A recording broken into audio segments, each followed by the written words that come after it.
want to talk. I'm actually speaking to two groups of people. Our church, first of all, want you to think outside the box, which we're usually pretty good at doing, actually. But Joy and I have been talking, and we'll be talking to the advisory team, and we want to make some changes around here. Not like major changes, but we feel like, and it's totally like my fault as a leader here, so I'm not blaming you. But I feel like we're like in a rut. That we've been here, and partly it was because we didn't expect to be here in this theater for that long. It was just like a transition. But so far, we haven't found another place to meet, and we probably should have done this right from the beginning. Is we want to make this our own, our home on Sunday mornings. And so we've just kind of been making do with what we have around here because we thought it was in transition. And I realize now that that was a mistake 2 years ago of just kind of moving in and not settling in, not making it our own. Wherever we are, for however long, we should just take charge, take over on Sunday mornings. And so we just want to get out of our rut, and the words that Joy and I are using is upping our game. Okay, so we just want to do everything we do with excellence, and so it's just like Joy just said, you know what, let's start with the cross. And she went out and bought a new, which I did that this morning, I know it. Some people, like when Joy did it, they said, wow, I love the new cloth on the cross. But kind of ugly this morning. Like a man job. Joy says, oh, Rick, you did a man job. Yeah. When our kids were growing up, she would say, okay, I want you to clean your room and I want you to do a mommy job, right? So, yeah. But she bought those candles, and so we're looking at doing like a rear projector screen and probably a smaller screen, but still with words that we could see hopefully. And so to make more room on the stage, I want us to pray for a worship leader. I've been asking people, I've been inviting people, and I'm to the point where I need to talk to the advisory team about this, but I'm at the point where I think we've been asking for a volunteer worship leader for 5 years now, and it's not working. So I'm thinking about offering somebody like $1,000 a month, and maybe they can get another $1,000 a month as missionary pay or whatever, and we could have a full-time worship leader that would bring in other musicians, and we could have a full band around. So we're talking about just things like that. We want to talk to our greeters about upping their game and just kind of starting fresh and new this year. Okay? So that's what Joy and I have been talking about.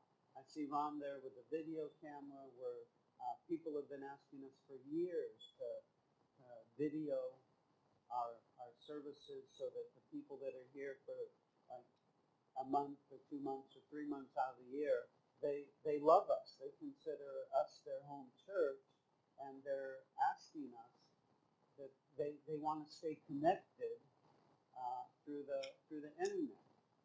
And so we're starting to experiment with videotaping And even if we don't have a band, Joy's experimenting with a new worship.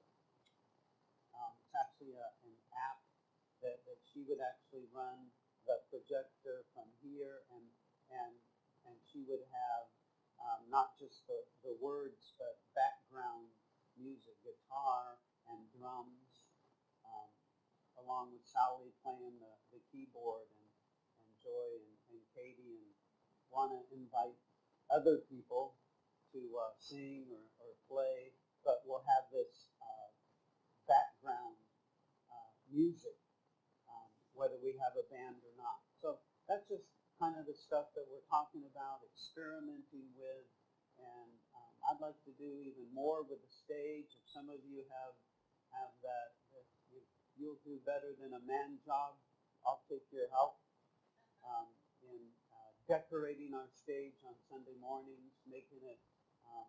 I love those candles, and we could have more, and just make a more lovely, inviting setting for people, just all the way around, not just visually, but musically, and like I said, with our greeters, just everything opening up to the community. The advisory team is suggesting that we advertise again, like we did a few years ago at the community center, that we put ads in the newspaper, let people know that we're here, that they're welcome to come and check us out. Okay? And so that brings up my topic for this morning. One-offs, like one sermon, it's become difficult for me. I'm used to speaking for a series, and so I kind of know the theme, and then when I have just 1 week to teach something, I really have to pray and listen to God. What do you want me to teach, Lord? One time, and so this is what can I say we have come up with, Jesus and me. So I want to begin with just talking about, if you remember and we're talking about, I want us to think again, like we did at the community center. The community center itself was this wide open place, right? I mean, it was such a beautiful setting, and it made it easy. It was like in that setting, our hearts were more open to just receiving everybody. Here it's dark, we're closed in, and it makes it hard for newcomers to come in, and instead of coming in the back and it being this beautiful, wide open, outdoor setting with a palapa roof, they come into this darkness, and right in front of the stage, you can't just wander in, number one, like they could over on Popico Street. They could actually just kind of hear the music and wander in. Here they can't wander in. They have to come through the plaza and up the stairs and through the doors and across the hall and then come into this dark auditorium. It's not easy, right? And so we're going to have to be more assertive, I'll say. Number one, with our own hearts, about being open to people and inviting people. We've got something good here. As I was listening to these songs, and I was thinking about maybe somebody coming in for the first time, I was thinking, I could get into this. I love what this is saying about God and me. So thank you, Kathy, by the way, for the worship set. And it's just absolutely wonderful.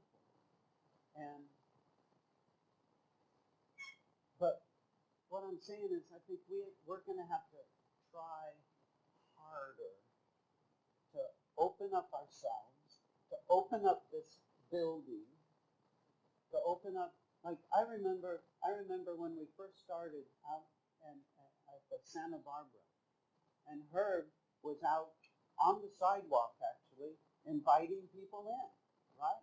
Just people walking by. And maybe some of you are here because of that.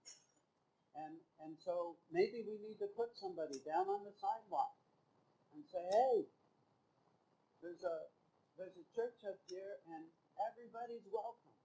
Look at our little poster here. Look at our byline. It's just about loving God, loving people, period. Why don't you come up and experience God, right? And instead of them having to come up the stairs before they see anybody, before they get greeted. Okay, this is just the stuff that I'm thinking about upping our game here. Okay, but when I think about the first century and Jesus came into a world and a religious world, a Jewish world that was full of divisions. If you think about even their temple was divided into, first there was the Gentile court, and then there was the court for the women, then there was the court for the men, and then there was the place where the priests could go, and then specifically once a year into God's presence, only the high priest. So they made it a little bit difficult to come into God's presence, right? And it wasn't partly that was God's plan about setting apart his holiness, so the high priest went in there for the forgiveness of sins once a year in the system that God set up. Okay? But Jesus came to break through all of that, to bring in a new system that we're going to talk about in just a minute. Okay? But this is the world that Jesus came into, and he began by breaking down barriers. Okay? And one of the barriers that the Jews had was, and partly again, it was the law, it was God's law, partly, and it was this division of clean and unclean. So when Jesus comes, and you have to think about that Jesus wasn't just messing with people. He wasn't just messing with the Jews. He wasn't just making them mad and angry. But Jesus was God. He wasn't just representing God. We, Christians, believe he was God. So this was God acting. This was God that had come to change things.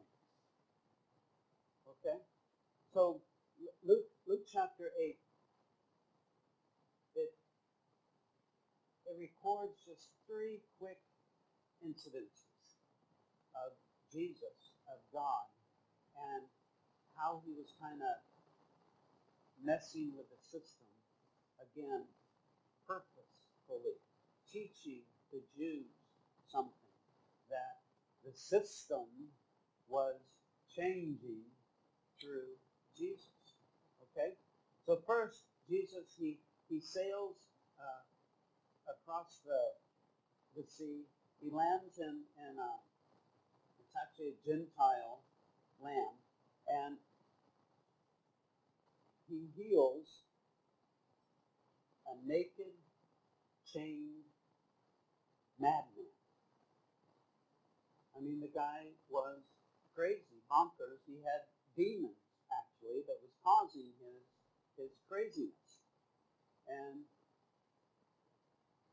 Jesus heals this guy. He casts out the demons, and then he sends this guy. This guy says, I want to follow you, Jesus. I'm going to come with you. And Jesus says, no, I don't want you to come with me. I want you to go and tell people about what I've done for you. So he sends this, what used to be a naked, crazy Gentile, out as a missionary. And next, we see Jesus being touched. There's a woman that was hemorrhaging for years, for 12 years, and this made her unclean, right? She couldn't be touched.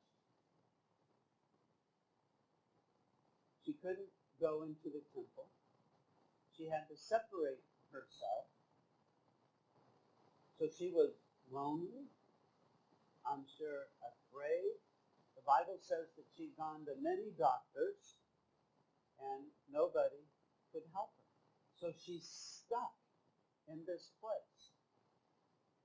And Jesus is in this crowd. He's walking along, and he suddenly stops and says, "Who touched me?" Because it says this woman reached out, touched him, and she was healed. So Jesus says, "Who touched me?" And this woman comes forward reluctantly. Think about it. She is unclean. Think about what it took for her to be in this crowd. There were people touching her. She was actually making people unclean according to the law. And not only people, she touched Jesus. She was making God unclean with her touch. She probably didn't know he was God. But she was making this prophet, Jesus, unclean with her touch. That's how needy she was. It caused her to be so bold, so courageous to enter this crowd and to touch Jesus. And Jesus healed her. So we see Jesus, really according to the law, unclean for hanging out with this naked, crazy Gentile, number one. Number two, touching a woman who was bleeding. So he's already unclean. Then he proceeds to go to the home of a dead girl, grabs her hand, and brings her back to life. Again, that was wrong. You cannot touch dead people. That made you unclean. So Jesus should have been unclean. The Jews, they guarded against disease and against sin. Contact with a sick person, a Gentile, a corpse, certain kinds of animals, even mildew or mold would contaminate a person. But Jesus reversed this process. Instead of Jesus being contaminated, he cleaned and he healed these people that he touched or that touched him. And by doing so, he changed everything.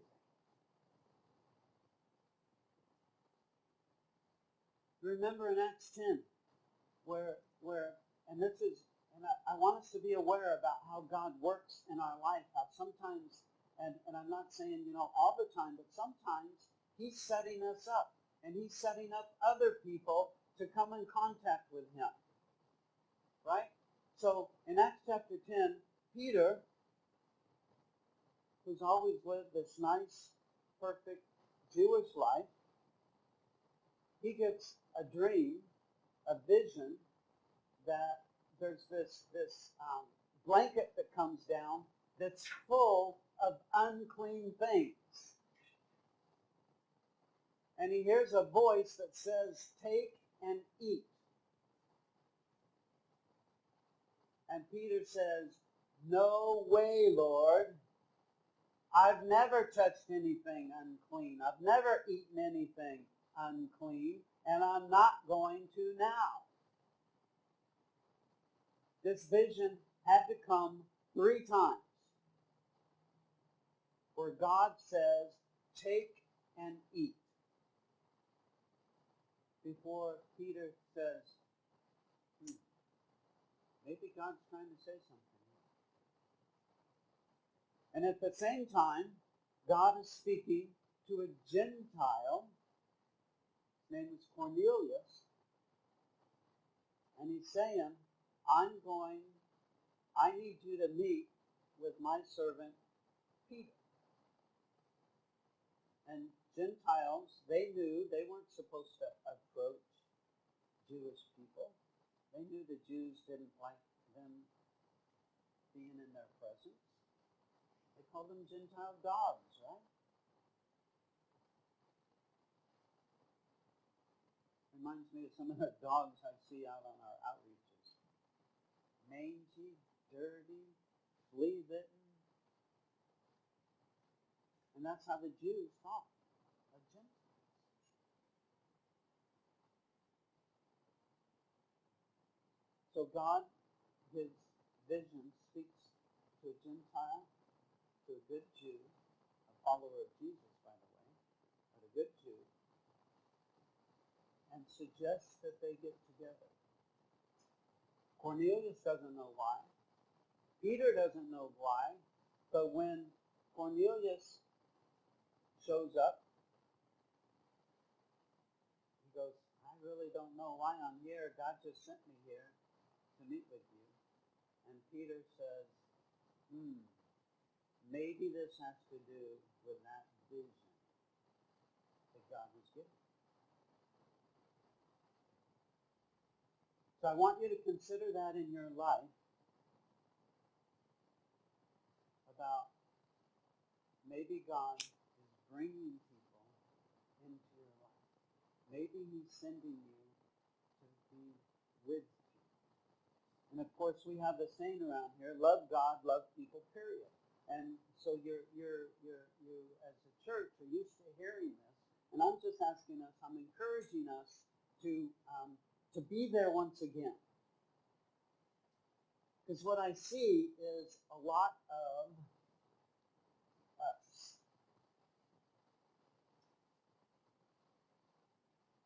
We've kind of become a little bit inward focused. Kind of become a little, it's a nice community, but, and we would never, I'm going to say this, or really even feel it, or even believe it about ourselves, but it's just something that happens through history in churches, that we become kind of a closed group. It's not that we're unfriendly. We just don't have that fire that we sing about, that passion for inviting people and being open. That's what I'm asking this morning.